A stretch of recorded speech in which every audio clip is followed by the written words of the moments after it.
خیرکم من تعلم القرآن وعلمہ، تم میں سے بہترین شخص وہ ہے جو قرآن سیکھے اور سکھائے۔ السلام علیکم ورحمۃ اللہ وبرکاتہ۔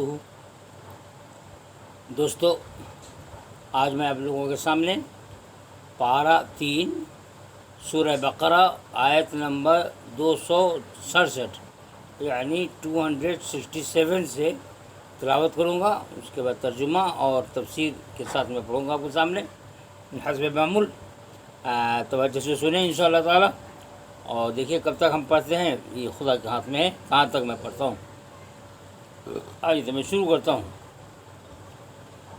اعوذ باللہ من الشیطان الرجیم، بسم اللہ الرحمن الرحیم۔ یا ایہا الذین آمنوا انفقوا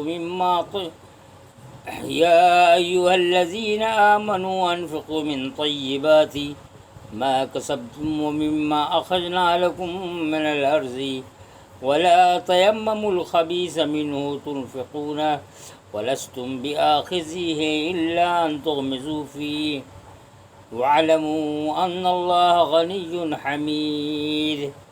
الشیطان یعدکم الفقر وَيَأْمُرُكُمْ بِالْفَحْشَاءِ وَاللَّهُ يَعِدُكُمْ مَغْفِرَةً مِّنْهُ وَفَضْلًا وَاللَّهُ وَاسِعٌ عَلِيمٌ۔ يُؤْتِي الْحِكْمَةَ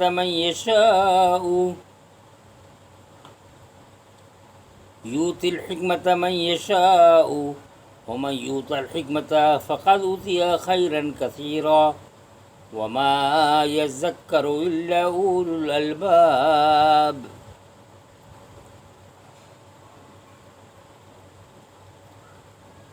اے ایمان والو، خرچ کرو عمدہ چیز کو اپنی کمائی میں سے، اور اس میں سے جو ہم نے تمہارے لیے زمین سے پیدا کیا ہے، اور ردی چیز کا قصد نہ کرو کہ اس میں سے خرچ کرو، حالانکہ تم کبھی اس کو لینے والے نہیں، الا یہ کہ چشم پوشی کر جاؤ، اور جان لو کہ اللہ بے نیاز ہے، خوبیوں والا ہے۔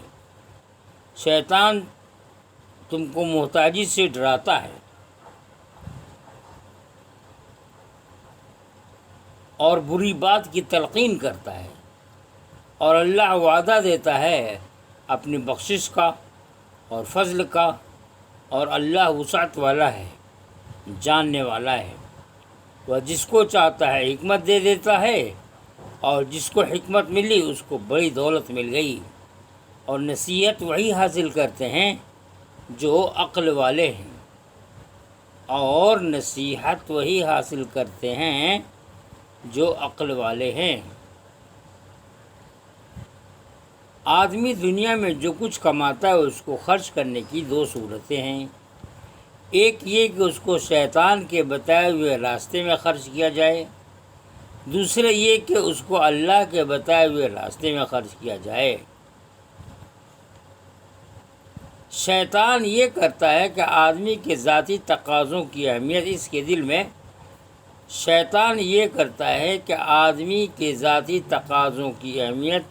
اس کے دل میں بٹھاتا ہے۔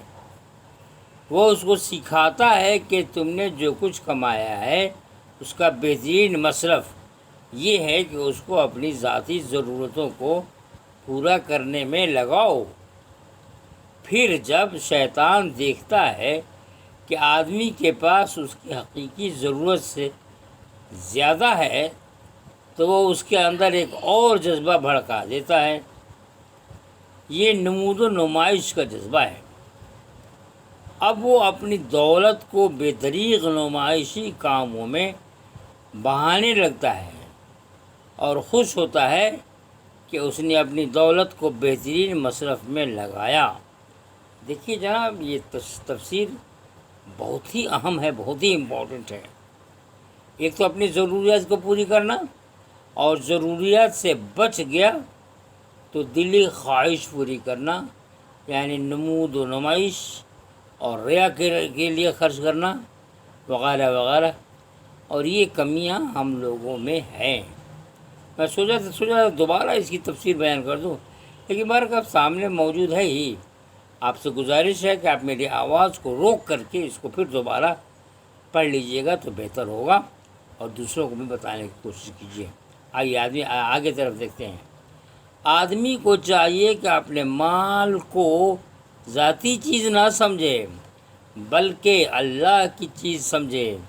وہ اپنی کمائی میں سے اپنی حقیقی اللہ تعالیٰ وہ اپنی کمائی میں سے اپنی حقیقی ضرورت کے بقدر لے لے، اور اس کے بعد جو کچھ ہے اس کو بلند تر مقاصد میں لگائے۔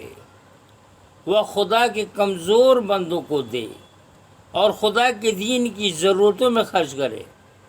آدمی جب اللہ کے کمزور بندوں پر اپنا مال خرچ کرتا ہے تو گویا وہ اپنے رب سے اس بات کا امیدوار بن رہا ہوتا ہے کہ آخرت میں جب وہ خالی ہاتھ خدا کے سامنے حاضر ہو تو خدا اس کو اپنی رحمتوں سے محروم نہ کرے۔ اسی طرح جب وہ دین کی ضرورتوں میں اپنا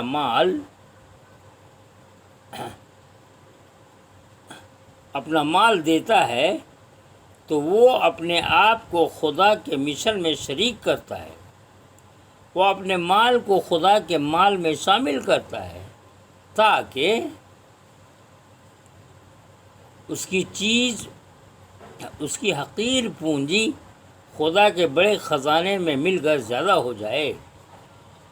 جو شخص اپنے مال کو اللہ کے بتائے ہوئے طریقے کے مطابق خرچ کرتا ہے وہ اس بات کا ثبوت دیتا ہے کہ اس کو حکمت و دانائی میں سے حصہ ملا ہے۔ سب سے بڑی نادانی یہ ہے کہ آدمی مال کی محبت میں مبتلا ہو اور اس کو اللہ کے راستے میں خرچ کرنے سے رک جائے، اور سب سے بڑی دانائی یہ ہے کہ اقتصادی مفادات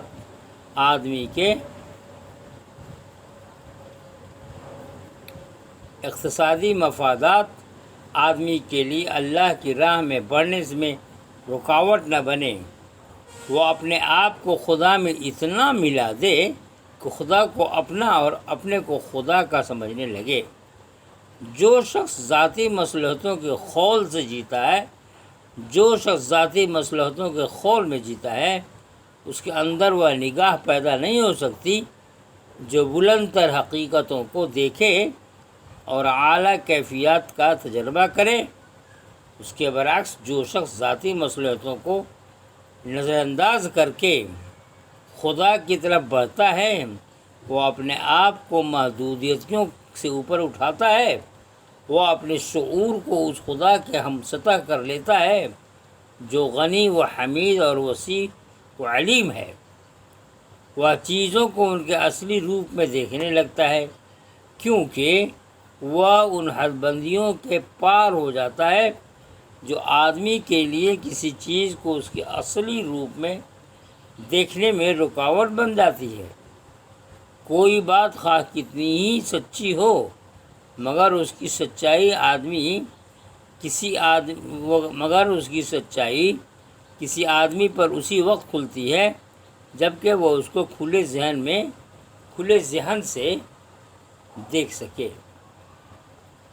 بہت ہی معنی خیز تفسیر ہے، بہت ہی قابل توجہ ہے۔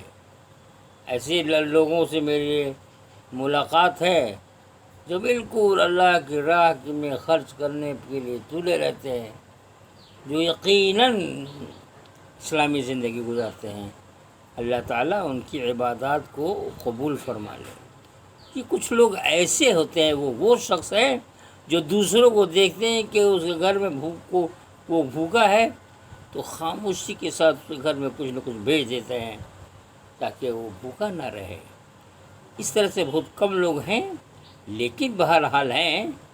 اللہ تعالیٰ میں ان کے جذبہ کو سلام کرتا ہوں۔ اللہ تعالیٰ ان کی عبادات کو قبول فرمائے۔ آج مجھے لگتا ہے کہ ایسے ہی لوگوں سے دنیا قائم ہے۔ چلیے آگے بڑھتا ہوں۔ میں گزارش کروں گا کہ اس ترجمہ یعنی تلاوت، ترجمہ اور تفسیر کو بار بار پڑھیے اور دوسروں کو پڑھنے کے لیے کہیے، اکسائیے تاکہ یہ ہمارے اندر جو خامیاں ہیں وہ دور ہو جائیں۔ چلیے آگے کی طرف پڑھتا ہوں۔ وَمَا أَنفَقْتُم مِّنْ خَيْرٍ أَوْ نَذَرْتُم مِّن نَّذْرٍ فَإِنَّ اللَّهَ يَعْلَمُهُ وَمَا لِلظَّالِمِينَ مِنْ أَنصَارٍ إِن تُبْدُوا الصَّدَقَاتِ فَنِعِمَّا هِيَ وَإِن تُخْفُوهَا وَتُؤْتُوهَا الْفُقَرَاءَ فَهُوَ خَيْرٌ لَكُمْ وَيُكَفِّرُ عَنْكُم مِّن سَيِّئَاتِكُمْ وَاللَّهُ بِمَا تَعْمَلُونَ خَبِيرٌ لَيْسَ عَلَيْكُمْ هُدَاهُمْ وَلَكِنَّ اللَّهَ يَهْدِي مَن يَشَاءُ وَمَا تُنْفِقُوا مِنْ خَيْرٍ فَلِأَنفُسِكُمْ وَمَا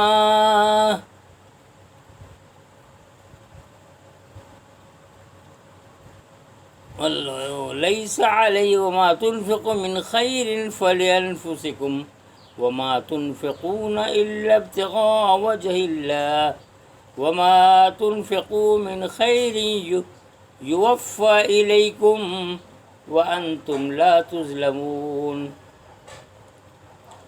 لِلْفُقَرَاءِ الَّذِينَ أُحْصِرُوا فِي سَبِيلِ اللَّهِ لا يستطيعون ضربا في الأرض يحسبهم الجاهل أغنياء من التعفف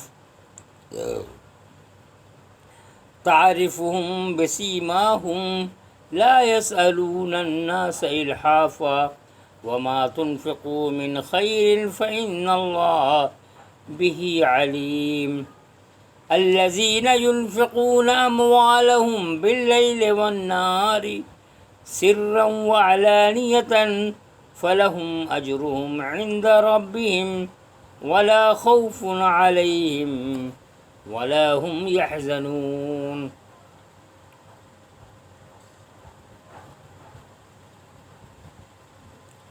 اور تم جو خرچ کرتے ہو یا جو نظر مانتے ہو اس کو اللہ جانتا ہے، اور ظالموں کا کوئی مددگار نہیں۔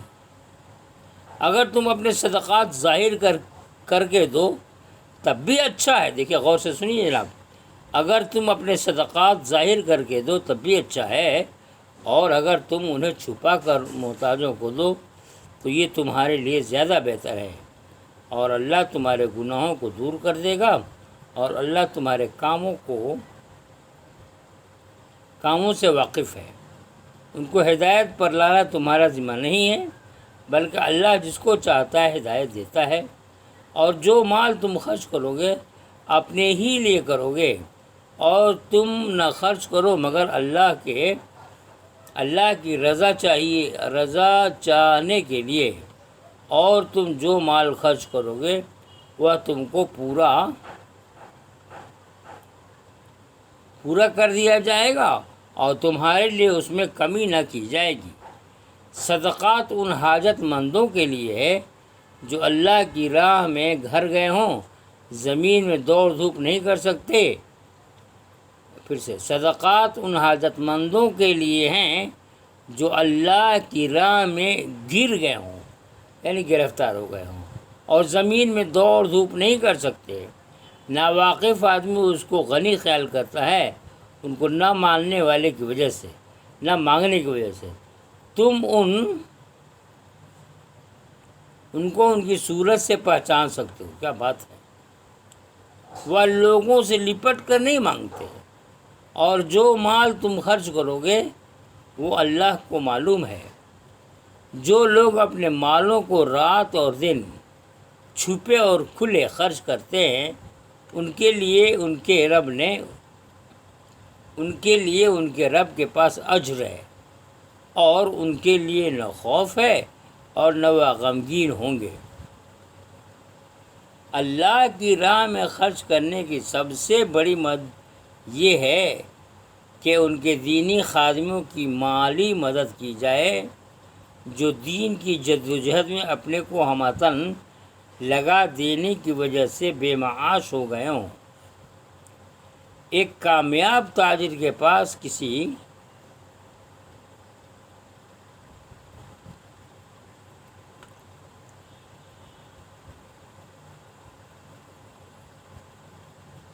ایک کامیاب تاجر کے پاس کسی دوسرے کام کے لیے وقت نہیں رہتا۔ ٹھیک یہی معاملہ خدمت دین کا ہے۔ جو شخص یکسوئی کے ساتھ اپنے آپ کو دین کی خدمت میں لگائے، اس کے پاس معاشی جدوجہد کے لیے وقت نہیں رہے گا۔ مزید یہ کہ ہر کام کی اپنی ایک فطرت ہے، اور اپنی فطرت کے لحاظ سے وہ آدمی کا ذہن ایک خاص ڈھنگ سے بناتا ہے۔ جو شخص تجارت میں لگتا ہے، اس کے اندر دھیرے دھیرے تجارتی مزاج پیدا ہو جاتا ہے۔ تجارت کی راہ کی باریکیاں فوراً اس کی سمجھ میں آ جاتی ہیں، جبکہ وہی آدمی دین کے راستے کی باتوں کو گہرائی کے ساتھ پکڑ نہیں پاتا۔ یہی معاملہ برعکس صورت میں خادم دین کا ہوتا ہے۔ اب اس کا حل کیا ہو؟ کیونکہ کسی معاشرے میں دونوں قسم کے کاموں کا ہونا ضروری ہے۔ اس مسئلے کا حل یہ ہے کہ جن لوگوں کے پاس معاشی وسائل جمع ہو گئے ہیں، اس میں وہ ان لوگوں کو حصہ لگائیں جو دینی مصروفیت کی وجہ سے اپنی معاشیت فراہم نہیں کر سکتے۔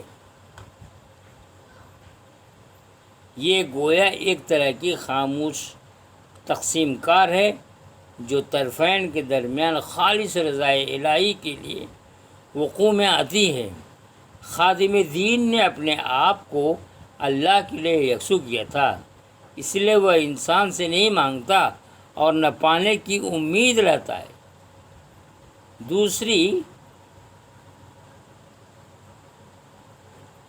دوسری طرف صاحب معاش یہ سوچتا ہے کہ میرے پاس معاشی وسائل اس قیمت پر آئے ہیں کہ میں خدمت دین کی راہ میں وہ نہ کر سکا جو مجھ کو کرنا چاہیے تھا۔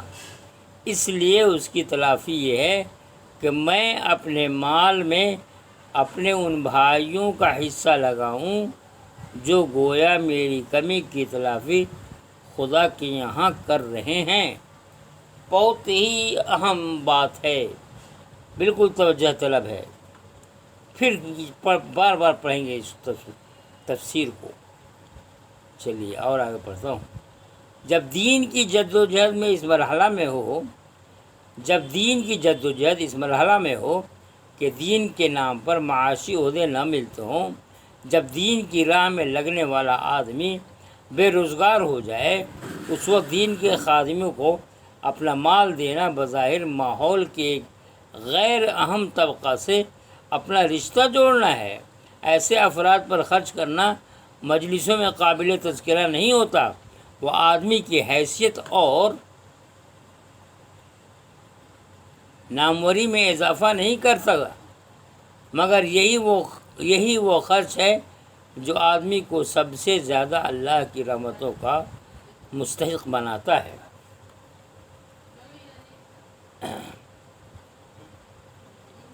الذين يأكلون الربا لا يقومون إلا كما يقوم الذي يتخبطه الشيطان من المس ذلك بأنهم قالوا إنما البيع مثل الربا وأحل الله البيع وحرم الربا فمن جاءه موعظة من ربه فانتهى فله ما سلف وأمره إلى الله ومن عاد فأولئك أصحاب النار هم فيها خالدون يمحق الله الربا ويربي الصدقات والله لا يحب كل كفار أثيم إن الذين آمنوا وعملوا الصالحات وأقاموا الصلاة وآتوا الزكاة لهم أجرهم عند ربهم ولا خوف عليهم ولا هم يحزنون۔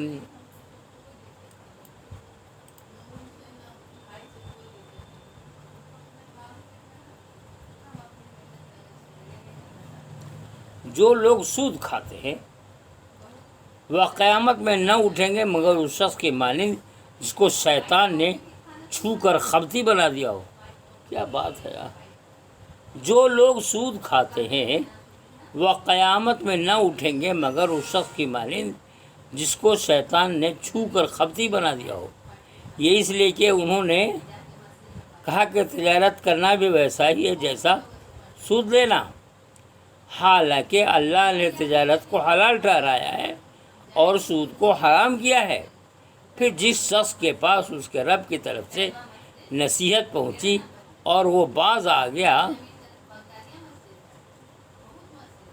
تو جو کچھ وہ لے چکا وہ اس کے لیے ہے اور اس کا معاملہ اللہ کے حوالے ہے، اور جو شخص پھر وہی کرے تو وہی لوگ دوزخی ہیں، وہ اس میں ہمیشہ رہیں گے۔ اللہ سود کو گھٹاتا ہے اور صدقات کو بڑھاتا ہے، اور اللہ پسند نہیں کرتا ناشکروں کو، گناہ گاروں کو۔ بے شک جو لوگ ایمان لائے اور نیک عمل کیے اور نماز کی پابندی کی اور زکوٰۃ ادا کی، ان کے لیے ان کا اجر ہے ان کے رب کے پاس، ان کے لیے نہ کوئی اندیشہ ہے اور نہ وہ غمگین ہوں گے۔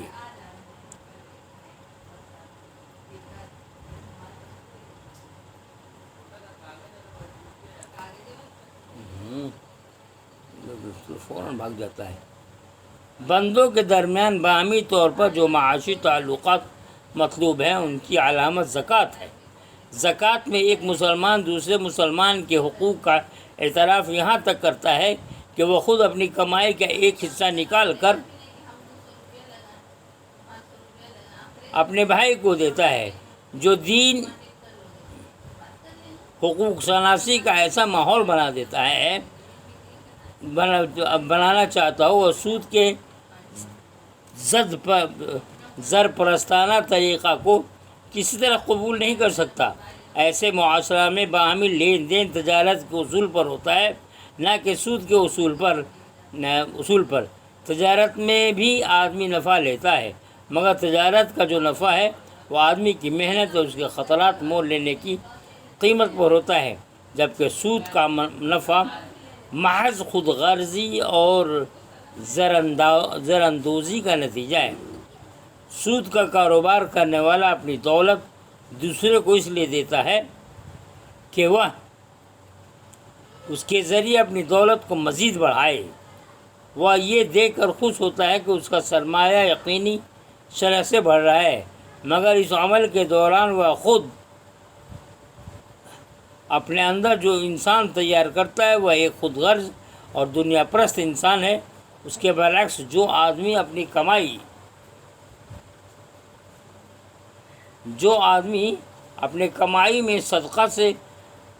میں سے صدقہ کرتا ہے، جو دوسروں کی ضرورت مندی کو اپنے لیے تجارت کا سودا نہیں بناتا بلکہ اس کے ساتھ اپنے کو شریک کرتا ہے، ایسا شخص اپنے عمل کے دوران اپنے اندر جو انسان تیار کر رہا ہے وہ پہلے سے بالکل مختلف انسان ہے۔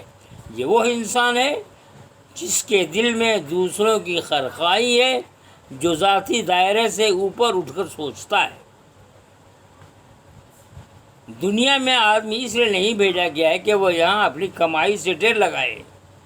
آدمی کے لیے ڈھیر لگانے کی جگہ آخرت ہے۔ دنیا میں آدمی کو اس لیے بھیجا گیا ہے کہ یہ دیکھا جائے کہ ان میں کون ہے جو اپنی خصوصیات کے اعتبار سے اس قابل ہے کہ وہ اس کو آخرت کی جنتی دنیا میں بسایا جائے۔ جو لوگ اس صلاحیت کا ثبوت دیں گے ان کو خدا جنت کا باشندہ بننے کے لیے چن لے گا، اور باقی تمام لوگ کوڑا کرکٹ کی طرح جہنم میں پھینک دیے جائیں گے۔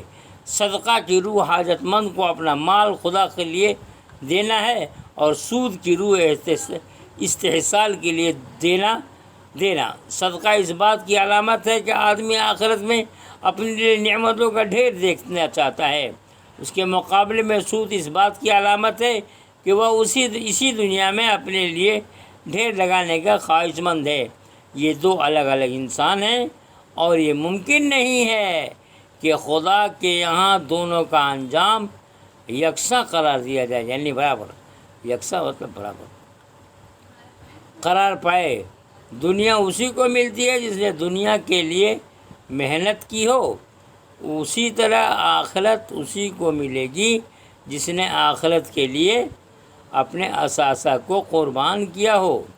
جناب میں سوچ رہا ہوں بس یہیں تک تلاوت کیا جائے، اس لیے کہ 24-25 منٹ ہو چکے ہیں۔ انشاءاللہ تعالیٰ اگلے مجلس میں 278 سے بات کروں گا۔ بس دعا میں یاد رکھیے، اور میں آپ سے گزارش کروں گا کہ آپ بلا ناغہ قرآن کی تلاوت کریں، میرے ترجمہ اور تفسیر کو سنیں، اور دوسروں کی طرف بھی توجہ دیں، اس لیے کہ اس میں دو رائے نہیں ہے کہ آپ کچھ کام کریں گے تو میرا سبسکرپشن بڑھے گا، اور شیئر کرے گا تو میرا لائک بڑھے گا، اور پتہ نہیں کیا کیا ہوتا ہے اسے بڑھے گا۔ نہیں، آپ کو ثواب ملے گا، ظاہر سی بات ہے۔ آپ کے کہنے کی وجہ سے اگر کوئی راستے پر آ جائے، قرآن کی تلاوت کرنے لگے، تو اس کا ثواب آپ کو بھی ملے گا۔ اس لیے وقت نکالیے اپنے دوستوں کے درمیان۔ اچھا تو مجھے اجازت دیجیے، وقت ہو چکا ہے۔ السلام علیکم ورحمۃ اللہ وبرکاتہ۔